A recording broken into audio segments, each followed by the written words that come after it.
Hi everyone. Gabby wore this top on Marriage Boot Camp. For everyone that's gonna say, oh my god, didn't Gabby wear that top on Marriage Boot Camp? Yeah, it's my top. Actually, I think the tag is still on it, to be honest. It's like 4 years old. And I've never worn it before, but I'm wearing it today because I'm about to go to work. So, anyways, I just had to tell you about my first date nightmare. So I work at a restaurant in Beverly Hills. I'm like a hostess. Yay, Danny got a job. Yay, Danny's still broke. We get it. Moving right along. Okay, so anyways, it's like a high-end classy restaurant. A lot of guys that go in there have money, blah, blah, blah, blah, blah. So this guy comes in. He has one of the servers come up to get me. Grabs my hand, brings me over, introduces me.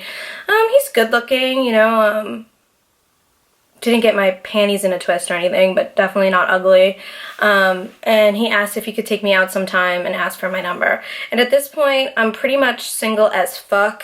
And I'm just like, I gotta go out a lot to find my Prince Charming. And I'm not gonna do that if I'm sitting at home. And I've noticed that I'm always complaining about being single, but I just give nobody a shot. So I'm like, okay, Danny, you gotta switch it up. It's 2019. You're obviously not doing something correct. So let's do something different. So I gave him my number. And it was just really, really, really intense, really quickly, like a bunch of calls in a row, a bunch of texts in a row. I wasn't responding, I wasn't picking up the calls, and I'm like, whoa, this is a bit much for me. Like, I almost like when guys play a little bit hard to get, so like, let's chill, let's be calm, let's be cool.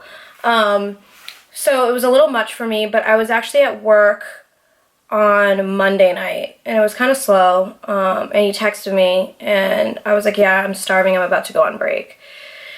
So I'm about to go on break and this guy comes in with like a bag and he's like, Danielle, and I'm like, yeah. He's like, here's your Postmates. This dude like sent me pasta from a really nice restaurant in Beverly Hills so I could have food on my break, which I thought was really cute and really sweet. I mean, ladies, if a guy isn't trying to that extent, just throw the whole man away. And it's just Postmates, I know it's not a big deal, but like little stuff like that to me is cute. Like, you knew I was hungry, you sent me food, let alone pasta, which is my favorite dish in America. That reminds me, one time in college, my roommate was interviewing me, and she's like, Danny, what's your favorite dish? And I was like, a bowl, because you can put more in a bowl than you can on a plate. And she looked at me like I was a fucking idiot.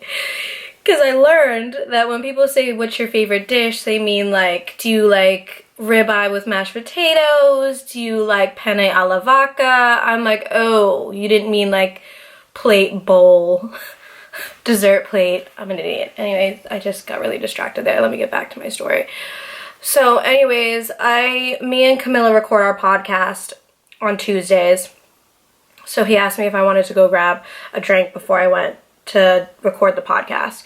And I always like to be a little bit buzzed when I record the podcast because my best material comes out when I've got a little bit of liquor in my system. So I said, you know, this dude sent me pasta. The least I can do is go get a drink or two or three. So he picks me up in a car, and I don't know if you guys know this about me, but I'm just like not big on fast, tiny cars. Like, I prefer a dude to pick me up in like an SUV or like call me an Uber. I really don't. Like, the last guy I dated had a Lambo, and I only went in his Lambo one time, and I had anxiety the entire time. I think they're small. They really don't make that much sense to me. And if you were to get into an accident, it's like, I feel like there's no chance of survival. They freak me the fuck out.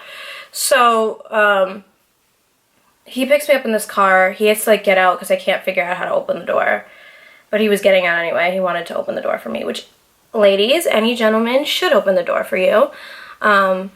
So he opens the door. I get in the car. I'm like, oh, like, what is this, a Maserati? And he was like, it's a McLaren. And I'm like, ooh, my bad. No idea what a McLaren is. Like, that was my first time seeing one or being in one. So he picks me up. We go to like this little Mexican restaurant that's up the street from my house. And we get a drink and we're talking, but he's like talking about like finances, and like you could tell he's really passionate about it, but I'm just like, I'm not really into finances. And I was like, yeah, my credit's like not the best. And he was like, no, we need to work on that together. Like, really going into a deep conversation about like financials and how financials are really important to like everybody's life, which they are. I'm not knocking him for that. That's 110% facts. Like, if you have fucked up credit, you pretty much have a fucked up life. No one's denying that. But is that really what I want to talk about over tequila and orange juice? I'm gonna have to say no. I'm gonna have to say no. No. So I think you could tell I'm getting a little bit lost in the conversation. Like, it's just not, this isn't what I imagined talking about on a first date. Like, I want to laugh. I want to pop some jokes. I want to, like, you know you on a different level than just, like, financially. So time is going by quickly because I had to be done by 6:45 because I had to meet Camilla so we can head to the studio to record. So it's now 6:35. I've got like 10 minutes left. I feel like our conversation didn't really, there was no climax to the conversation.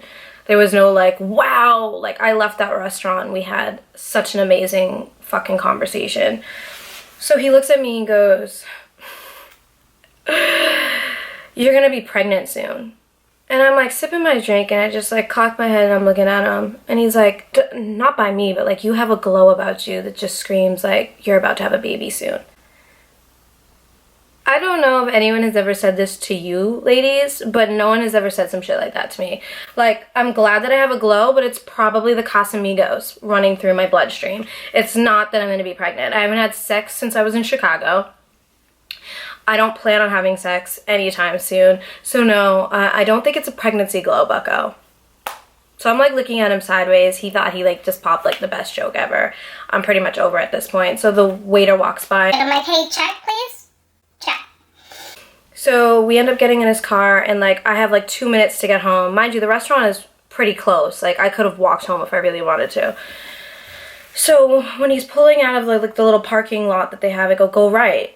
So he goes left. I go, I just said go right. I have like 2 minutes to get home. And he goes, I'm a writer. And I'm like, okay. He's like, I'm writing the script to American Psycho 3. And I don't know if any of you guys have seen American Psycho, but American Psycho is with Christian Bale. And he's a psychopath. He's a serial killer. He like literally picks up prostitutes, goes on dates, and chops people up in little pieces. And so I'm looking at him like trying to play it cool, but in my head I'm like, I'm so uncomfortable. He goes, what if I didn't bring you home? What if I brought you back to my apartment and I cut you up in little pieces? And he started laughing, like, again, as if he popped like the best joke ever in the world. And I was like, mind you, I'm in this like McLaren, this car where I don't even know how to open the door from the inside. So if he was in fact a psychopath, which he very much well could be, I would have no fucking way to even open the door and jump out of the car while it was moving. So this is why I don't really like dating dudes with this much money, or at least have money and have like a normal car, because that car's not normal to me. So we get on like Fountain Ave, and people that don't live in Los Angeles, Fountain Ave is like a pretty busy street, but it's like one of the cross streets to where I live. And he's doing like literally 90. Mind you, it's like maybe a 25-30 mile per hour zone. He's doing like 90 down Fountain. So I'm sitting in the car, I'm like, oh my god, this dude just joked about chopping me up into little pieces, joked about me being pregnant soon, and now he's doing 90 and a 30. I'm not even making it home. I'm not even going to be able to record my podcast tonight. I'm whatever, I'm finished. I'm not making it, blah blah blah. So finally I see the street and he like slows down and we're in the right lane, he needs to be in the left lane, so he like switches lanes quickly, he pulls on my street and he's like, can I get a kiss? And I was like, no, fuck no. And he's like, well, you look like you need kisses. You look like you need love in your life. And I was like, in my head, I'm like, I do, but not from you. Not from you. So he gets out, he lets me out of the car, I give him a hug, he's like, I had fun, I already like us. And I'm like, this dude is fucking crazy. He's crazy. So I was like, haha, yeah, I had a good time. It was so fun. It was like the best date ever. I give him a hug. He like goes to kiss me and I like do the cheek. I do the cheek moves. He kisses me on the cheek. I was like, have a good night. So like maybe 5-10 minutes after he drops me off, he calls me on the phone. And I thought maybe I left something in his car or something. So I pick up. I'm like, what's up? And he like basically tells me already how much he likes me. And I don't see how someone could possibly like me when we got to the restaurant at 6:10 and we left by 6:50. That's like 40 minutes of conversation. And in that 40 minutes of conversation, we had to order our drinks, get the chips and salsa, and talk to the waiter. So really we're only looking at like 20-25 minutes of real conversation. I mean, I know like I'm a catch and I know any guy should be lucky to have me, but like there's no fucking way a guy could possibly like me after 25 minutes of conversation. I don't believe it. So I was like, all right, well, I have to go film my podcast and record, so I'm going to talk to you later. So maybe like 5-10 minutes after I hang up the phone with him, he already texted me and was like, hey, I really like us already. I didn't respond. So the following day, he hits me up and he like says something about how I need to like fix my credit and he'll help me do it. I just need to listen to him from here on out. That's another thing. When we were on the date, he was like, just listen to everything I say. Do whatever I tell you to do. And this is the thing with me. No man on this planet, even if he's joking around, I don't find that funny. I was in an abusive relationship for almost 4 years. Ain't no man ever gonna tell me what to do, what to say, what to wear. So even if you're joking, I don't find it funny. You can't command any woman to do anything. You can't command a woman to say anything. It's not sexy, it's not hot, it's not attractive. So, cut, dismissed. People, this is why I'm single. This is why I've lost faith in humanity. Literally, and not only that, I'm comparing every guy I meet to the guy I met in Chicago because he's everything I ever wanted and then some, but he's in Chicago. So it's like, Anyways, that's my nightmare story. Signs that you might be on a date with a serial killer one-on-one. Everybody, episode 5 of Swallow It podcast is now available on Apple, Spotify, and Google Play. If you go to my Instagram, you can click the link in the bio. Don't forget to go to Amazon and buy my book, Don't Be That Bitch. You can buy it electronically or paperback. Leave a review when you're done reading it. I shout out to everyone that's listening to our podcast. Shout out to everyone who's bought my book. Shout out to everyone subscribing to my channel. Shout out to everyone leaving comments and showing love. I fucks with y'all heavy. I have to go to work. I didn't realize what fucking time it was, but I love y'all. Like this video, leave a comment, subscribe. I will talk to you later. I'm like uploading pretty much every day now, bitches, so you're welcome. Bye.